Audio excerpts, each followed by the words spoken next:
عن ابن عباس رضي الله عنه قال: لعن رسول الله صلى الله عليه وسلم المخنثين من الرجال يبدو التسيشتي سكنات والمترجلات من النساء. وفي رواية: لعن رسول الله صلى الله عليه وسلم المتشبهين من الرجال بالنساء وبستايتيوسيتل والمتشبهات من النساء بالرجال. رواه البخاري. وعن أبي هريرة رضي الله عنه قال: لعن رسول الله صلى الله عليه وسلم الرجل يلبس لبس المرأة والمرأة تلبس لبس الرجل. رواه أبو داود بإسناد صحيح. هذه الأحاديث فيها التحذير من التشبه بالرجال من جهة النساء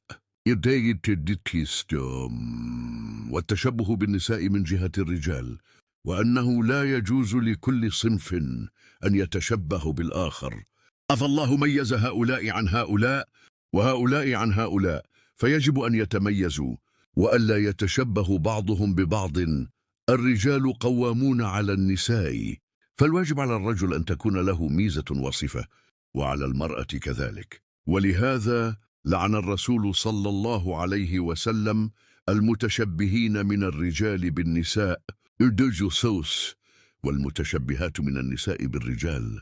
والمخنث هو الذي يتشبه بالمرأة، يقال مخنث ومخنث، يعني المتشبه بالمرأة، فالتخنث التشبه بالنساء، فالواجب الحذر من ذلك، وأن يكون الرجل في لباسه وكلامه وحركته متميزا، والمرأة كذلك، فليس للرجل أن يتشبه بالمرأة في لبسها ولا في كلامها ولا في مشيتها ولا غير ذلك، وهي كذلك ليس لها أن تتشبه بالرجل في كلامه أو مشيه أو لباسه أو غير ذلك.